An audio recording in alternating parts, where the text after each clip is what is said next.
shop sa Novaliches, sinalakay ng mga snatcher. Kampanteng nakaupo ang mga customer sa mesa nang lumapit ang dalawang naka-helmet na kawatan. Hinaplot nila ang bag ng isang customer bago nagmamadaling umalis sakay ng motorsiklo. Ang buong kwento sa nakawan na yan, abangan dito sa Frontline sa umaga. Ngayong August 27, kasama ang buong persa ng News 5. Narito na ang mga umaaksyong balitang hatid ng Frontline sa umaga. Paghahanap kay Pastor Apollo Kibuloy sa compound ng Kingdom of Jesus Christ na nanatiling pahirapan. Mga pulis naka-alerto pa rin sakaling magkagulo. Dalawang barko ng Philippine Coast Guard na maghahatid sana ng supply sa mga sundalong Pilipino sa Escoda Shoal, hinarang at pinalibutan ng mahigit 20 barko ng China. Quezon City, bumuo na ng sariling task force kontra Mpox. Ngayong dumami na ang mga aktibong kaso sa bansa. Barkong nakadaong sa Maynila, sumabog. Isa patay, 2 sugatan. Viral ngayon, pulis pinahalo ang ilang estudyante sa loob mismo ng kanilang paaralan sa Cebu. At turistang naglalakad lang sa Malaysia, biglang nilamon ng sinkhole.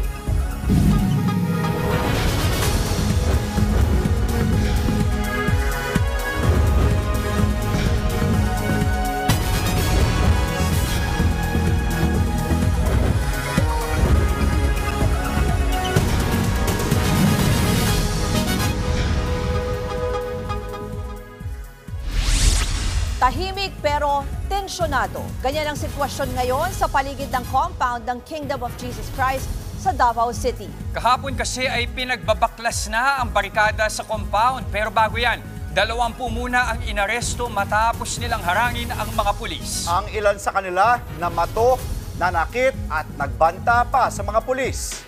Live mula sa Davao City, nasa frontline ng balitang yan si Bril Montalvo. Bril, bigyan mo naman kami ng update. Kamusta ang sitwasyon ngayon dyan? Ruth, andito pa rin tayo ngayon sa labas ng KOJC compound sa Buhangin, Davao City.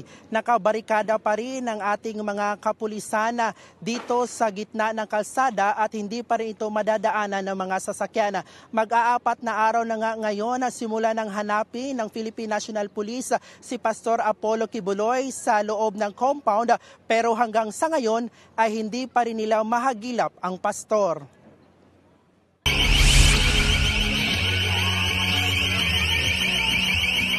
Nagsaboy ng mga mabahong likido ang mga miyembro ng Kingdom of Jesus Christ sa mga pulis sa Davao City. Gawa umano ito sa pinaghalong panis na pagkain at dumi ng tao. Nag-ugat ang tensyon nang hindi masunod ang ultimatum na binigay ng mga pulis para tanggalin ang mga barikada sa paligid ng compound. Patuloy pa rin kasi ang paghahanap ng Philippine National Police sa leader ng KOJC na si Pastor Apollo Kibuloy at iba pa niyang kapwa akusado. Pagdating ng hapon, dito na nagsimula ang dispersal ng mga pulis sa mga miyembro ng KOJC. Nagkatulakan at mayroon pang nagsaboy ng tubig. Dahil patuloy ang tensyon, isa-isa nang dinampot ng mga otoridad ang mga nanggugulo sa pagtatanggal nila ng barikada. Mahigit 20 ang inaresto ng mga pulis.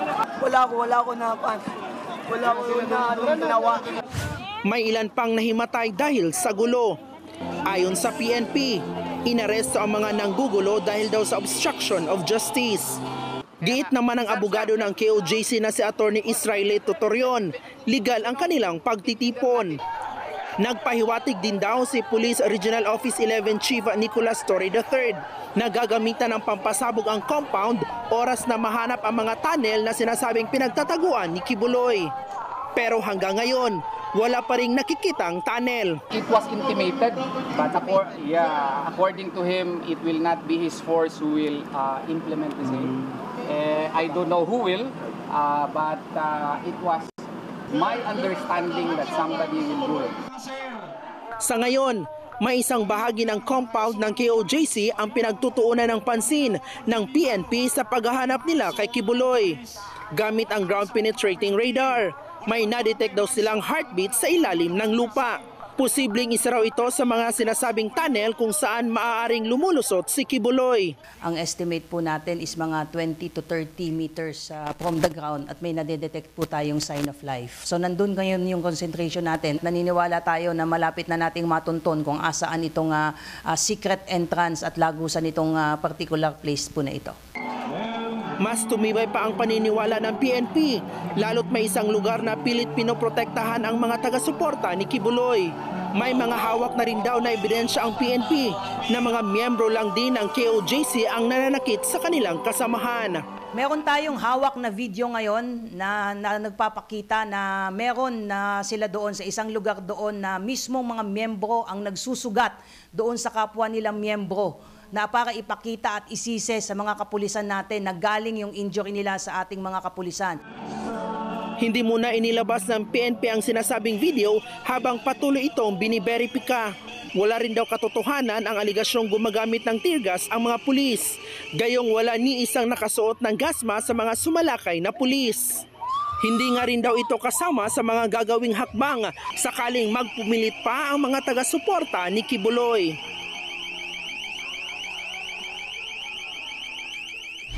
Yan po ang ulat ni Bill Montalvo mula sa Davao City. Nananawagan na rin ang ilang senador kay Pastor Apollo Kibuloy na sumuko na. Ang palasyo naman iginiit na lehitimo at walang bahid ng politika ang pagsisilbi ng arrest warrant laban kay Kibuloy. Nasa frontline ng balitang yan, si Ria Fernandez.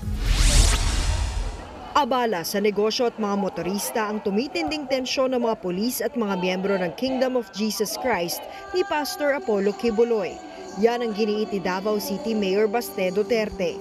Anya, iginagalang niya ang pagsisilbi ng warrant of arrest kung ito ay naaayon sa batas.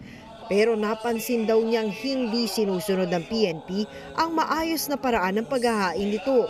Halimbawa na raw ang anyay paggamit ng dahas at iligal na pagpasok sa KOJC compound. Kinikilala raw ng alkalde ang karapatan ng mga miyembro ng KOJC na magprotesta pero sana raw ay gawin itong mapayapa. Bago yan, parehong naghayag ng kanilang saloobin ng magamang dating Pangulong Rodrigo Duterte at Vice President Sara. Sabi ng bise, hindi kailanman katanggap-tanggap ang paggamit ng dahas laban sa mga inosenteng mamamayan gaya ng mga miyembro ng KOJC. Si Digong naman, tinawag na biktima ng political harassment ang KOJC members. Sabi naman ni Executive Secretary Lucas Bersamin, walang kinalaman sa politika ang warrant laban kay Kibuloy. The law must take its course. It's answerable to the law must take its course. Meron namang process. Ayon naman kay House Deputy Majority Leader at Iloilo 1st District Representative Janet Garin, nakakabahala na tila mas may simpatya si VP Sara sa isang wanted sa mga malalang krimen kumpara sa mga biktima. Panawagan naman ng ilang senador, sumuko na lang si Kibuloy. Sabi ni Senator Risa Ontiveros, si Kibuloy ang punot dulo ng tensyon. Hindi raw magkakagulo kung matagal na siyang nagpakita sa Senado o sa Korte. Maging si Senator Amy Marcos, nananawagan sa pastor na ipagtanggol ang kanyang sarili sa harap ng hukuman. Pati si Senator Bato de la Rosa, ganyan din ang giniit. We cannot hide forever. So, at saka kawawa rin itong mga tao natin dito na nagsasakripisyo dahil sa kakahanap sa kanya. Kaya-kaya naman ni Pastor ipagtanggol yung sarili niya kasama ng kanyang mga abogado. Kaya hayaan na natin at kausapin natin ang tropa nila na sana i-surrender na lang ng maayos. Nagbabalita mula sa Frontline, Ria Fernandez, News 5. Samantala, sa ikalawang pagkakataon na pugnada ang resupply mission sa Escoda Shoal. Ang 2 barko kasi ng Pilipinas hinarang at pinalibutan na mahigit 20 barko ng China. Nasa frontline ng balitang yan, si Brian Basa. Mag-aapat na buwan nang nakaangkla sa Escoda o Sabina Shoal ang pinakamalaking barko ng Philippine Coast Guard na BRP Teresa Magbanwa para bantayan ang mga aktibidad doon ng China. Kahapon, kasama ang News 5, 2 barko ng Pilipinas ang sumubok na maghatid ng supply sa kanila, ang BRP Cape Engaño at BRP Cabra ng PCG. Mula sa Palawan, ilang oras ang binyahe ng dalawang PCG vessel papuntang Escoda Shoal. Pero malayo pa man sa paroroonan nila, dalawang warship agad ng Chinese Navy ang nagpakita at bumuntot sa kanila. Pasado alas 11 naman ng umaga nang mas makalapit sa Escoda Shoal ang BRP Cape Engaño at BRP Cabra. Pero gaya ng inaasahan, mas maraming barko ng China Coast Guard na ang nakaabang sa kanila. Nasa 40 barko ng China ang nagkalat sa paligid ng Bahura. Ang 4 sa kanila, CCG vessel na agad pumaligid sa dalawang barko ng Pilipinas. Para hindi magkatensyon, minabuti ng BRP Cape Engaño na tumigil at radyohan ang China para ipaalam na maghahatid lang sila ng supply. This is Philippine Coast Guard 4411. We have coordinated with our government. Pero sa halip na pumayag, pumorma ang mga Chinese vessel at nagbukas ng water cannon. Pasado tanghali nang makita natin itong CCG Vessel 5205 na binuksan nito ang water cannon. Anytime, pwede nitong bombahan ng tubig ang BRP Cape Engaño. At sa kaliwang gilid naman ng barko nakaharap sa atin ang CCG Vessel 21555, ang isa sa mga barkong bumangga sa BRP Datu Sanday ng Bureau of Fisheries and Aquatic Resources noong August 25. Dahil sa pagpostura ng China, 5 oras munang pumirmi at nakipagdialogo sa laot ang dalawang barko ng Pilipinas. Pero bandang alas 4 ng hapon, nagdesisyon ang PCG na huwag nang ituloy ang resupply mission at bumalik na muna sa Palawan. Dahil sa nangyari, tinawag na iligal ng PCG ang ginawang panghaharang ng China sa mga barko ng Pilipinas sa Escoda Shoal. Sa kabuuan, aabot daw sa 40 warship, Coast Guard vessel at militia ship ang dineploy ng China sa palibot ng Escoda Shoal. Wala pang pahayag ang China sa panibagong harassment na ginawa nila sa ating mga barko. Pero hinimok ng PCG ang China Coast Guard na irespeto ang international law at huwag gumamit ng puwersa laban sa kapwa nila Coast Guard. Sakay ng BRP Cape Engaño sa West Philippine Sea, nagbabalita mula sa Frontline, Brian Basa, News 5. Sa ibang balita, hawak na ng Kongreso ang kapatid ni dating Bamban Tarlac Mayor Alice Go at si Sheila Go at sinasabing business partner niyang si Cassandra Lee Ong. Nakatakdang dumalo ngayong araw si Go sa pagdinig ng Senate Committee on Women kaugnay ng iligal na pogo. Kahapon siya tinurn over sa Senado matapos ma-inquest sa National Bureau of Investigation. May nakabingbing arrest order kay Go sa Senado dahil sa ilang ulit na pag-isnab sa mga pagdinig. This is the end of the road na. Wala na silang pupuntahan. So, mas maganda pang sabihin nila kung paano nabuo itong Pogo Hub sa Porac, paano nabuo itong Pogo Hub sa Panban, paano nakapasok dito si Alice Guo at ang kanyang pamilya, paano nila nakilala itong mga sindikato. Kasi obviously, sindikato rin yung mga nagposlit sa kanila palabas ng Pilipinas.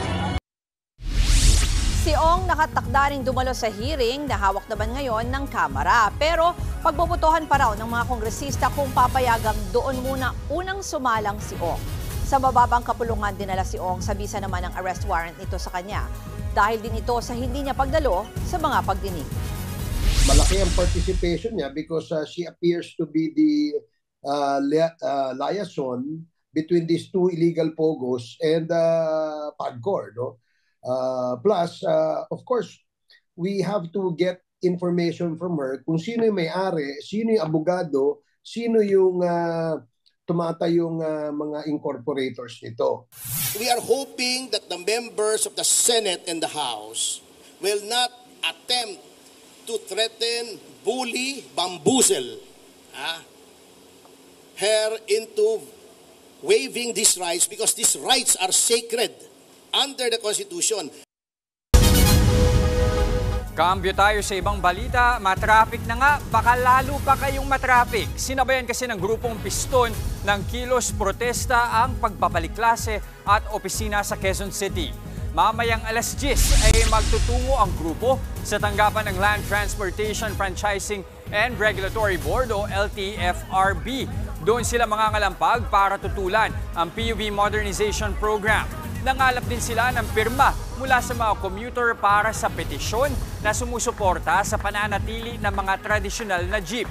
Hindi raw sila nawawala ng pag-asa na sususpendihin ng gobyerno ang pagpapatupad ng programa. Kahit binasura na ni Pangulong Bongbong Marcos ang naunang resolusyon ng Senado para rito. Umakyat na sa 3 ang aktibong kaso ng Mpox sa Pilipinas. Kahapon nakapagtala ng 2 bagong pasyente na parehong taga Metro Manila. Kabilang sa nadagdag ang 37 anyos na lalaki. August 20 nang makaranas siya ng sintomas tulad ng pamamantal sa iba't ibang bahagi ng kanyang katawan. Matapos ang 2 araw, dinala siya sa isang pampublikong ospital kung saan nagpositibo siya sa Mpox. 32 anyos naman ang isa pang bagong Mpox case. August 14 siya nang magsimulang magkaroon ng skin lesions at saka nilagnat matapos ang 2 araw. Nang lumala pa ang sintomas, nagpakonsulta siya sa isang DOH hospital at nagpositibo noong August 23. Sa ngayon, hindi pa matukoy kung isolated cases ang mga bagong kaso o kung may koneksyon ang mga ito sa case number 10 noong August 18. Ang nakikita nga namin, sabi nga namin, local transmission to eh. What this tells us is, if you notice, in a span of 1 week, nakakita kagad tayo ng 2 confirmed and carefully investigated cases. Kasunod ng 2 bagong kaso, bumuo na ng task force ang Quezon City Government na tututok sa pagpigil sa pagkalat ng Mpox. Nanawagan sila sa mga residente at business owners na makiisa sa contact tracing efforts. Kasunod ito ng utos na ipasara ang isang health and fitness club na tumangging makipagtulungan sa contact tracing para sa unang kaso ng Mpox ngayong taon. Kaunting ginhawa naman para sa mga motorista, epektibo na po ang big-time rollback sa presyo ng produktong petrolyo.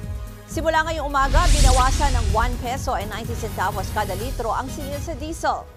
1 peso and 85 centavos kada litro naman ang rollback sa kerosene at 1 peso and 15 centavos sa gasolina. Mas malaki ang halaga ng rollback sa lahat ng produkto kumpara sa dagdag singil noong nakaraang linggo. Ayon sa Department of Energy, dahil ito sa mahinang demand sa pandaigdigang merkado, pati na rin sa paghupa ng tensyon sa pagitan ng Israel at Hamas noong nakaraang linggo. Susunod, pagsalakay ng mga kawatan sa isang kapihan sa Novaliches sa pool sa video. Mga pasaway umanong estudyante pinaghahataw ng kahoy ng isang pulis sa Cebu. At sa pool sa video, turista sa Malaysia biglang nilamon ng sinkhole.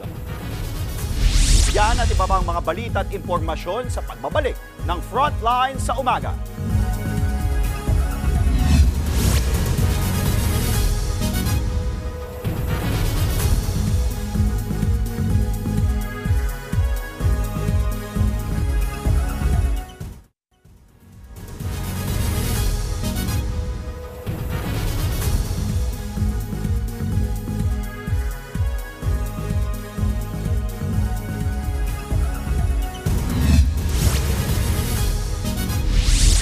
Dalawang snatcher ang tumangay sa bag ng mga babaeng nagkikwentuhan lang sa loob ng isang cafe sa Quezon City.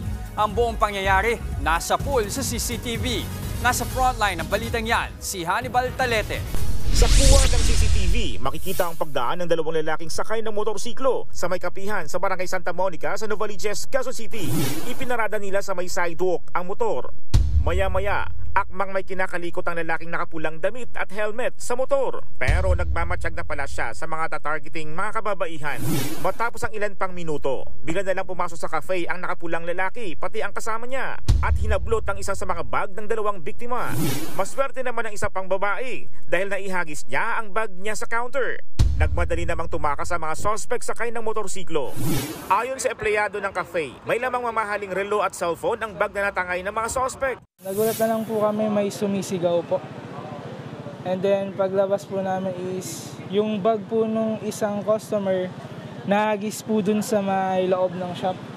Then yung isa naman po is nakuha nung riding in tandem. Napansin na rin daw nilang tila umaaligid ang mga suspect sa labas ng kanilang cafe. Nagsasagawa na ng follow-up operation ang mga pulis para matukoy at mahuli ang mga suspect. Nangako naman ang may-ari ng cafe na mas paigtingin ang seguridad sa kanilang tindahan. What we will do is add more cameras dun sa mga blind spot na which is pwede nilang taguan. And siguro mas maging vigilant na lang yung mga staff namin. Mas aware sila kung sino yung mga nagpa-park. Then kapag siguro may mga hindi customer na nagpa-park, magtatawag kami na nung magpapaalis na lang. Nagbabalita mula sa Frontline, Hannibal Talete, News 5. Sa Maynila naman, aabot sa 34 million pesos na halaga ng shabu ang nasabat mula sa 2 drug suspect. Nasa Frontline na balitang yan, si Dave Abuel. Napaupo na lang sa bangketa ang 2 lalaking yan matapos mahuli sa bypass operation sa Santa Ana, Maynila nitong Biyernes. Nasabat mula sa mga sospek ang 5 kilo ng hinihinalang shabu. Nagkakahalaga yan ng 34 na milyong piso. Tinukoy ang mga sospek na sina alias Boss, 39 anyos at alias Joe, 30 anyos. Ayon sa mga polis, sila ang itinurong source ng mga nauna ng nahuling drug suspect. Saktong i-deliver na ang mga droga nang kumagat sa bypass ang 2 suspect. Hindi lang sa Manila nag-operate. In fact, parts of Pasay nagdi-distribute din sila and parts of Quezon City. Meron din sila, ayon doon sa revelation nila. Pero hindi na nila sinabi pa yung iba pang operations nila. Tinitingnan ngayon ng pulisya kung saan ito galing at kung konektado sa iba pang drug group. Isa sa mga tinitingnan natin, we start looking into the packaging kasi nakita naman natin magkakaiba lagi yung mga packaging pero ito may mga Chinese markings. Kaya yun ang isa sa mga tinitingnan natin kung saan nanggaling itong drugs na ito. Bukod sa droga, kinumpiska rin mula sa mga sospek ang 2 baril, mga bala, granada, mga helmet at motor. Todo tanggi naman ang 2 sospek sa aligasyon. Hindi raw sa kanila ang mga droga. Wala akong totoo na yun. Hindi po sa amin yun. Tinatong lang yun sa amin. Nakakulong na ngayon sa Santa Ana Police Station ang mga suspect na maharap sa reklamong paglabag sa Comprehensive Dangerous Drugs Act at Comprehensive Firearms and Ammunition Regulation Act. Nagbabalita mula sa Frontline, Dave Abuel, News 5. Sa Maynila pa rin, isang pagsabog ang nangyari sa isang nakadaong na barko sa North Harbor. Dead on the spot ang isang crew ng barko. 2 iba pa ang sinugod sa ospital matapos magtamo ng mga sugat at paso sa katawan. Iniimbestigahan pa kung ano ang pinagmulan ng pagsabog. Pero posible raw na may sumigaw na gas. Inaalam pa kung mula ito sa gasolina ng barko o sa tangke ng LPG. Susunod, Nations Girl Group na BINI, biyaheng Korea para mag-perform at tumanggap ng parangal sa isang award show. Legendary OPM band na Eraserheads may mini reunion para sa pagbubukas ng UAAP Season 87. At ang thrill-seeking lola ng UK na game mag-skydiving kahit pa 102 years old na. Tuloy-tuloy lang ang paghatid namin ng balita at impormasyon dito sa Frontline sa umaga.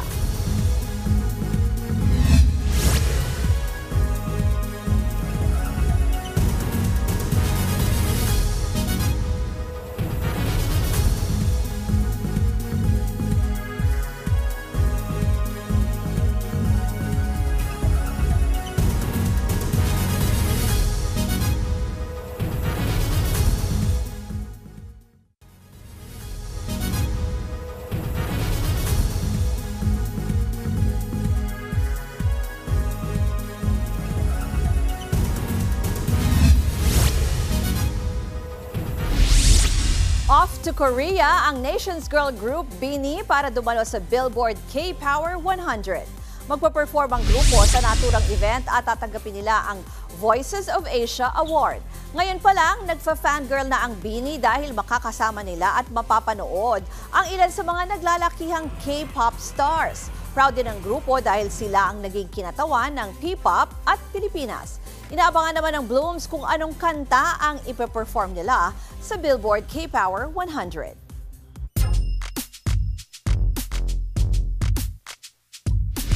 Mga kapatid, kasado na ang nalalapit na pagbubukas ng UAAP Season 87.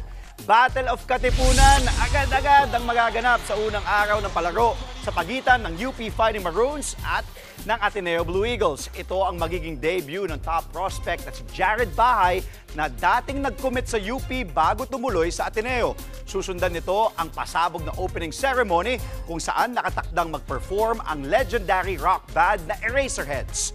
Pawang mga alumni ng host school na UP ang mga membro ng banda. Magbubukas ang bagong season ng UAAP sa September 7 sa Big Dome sa Smart Araneta Coliseum.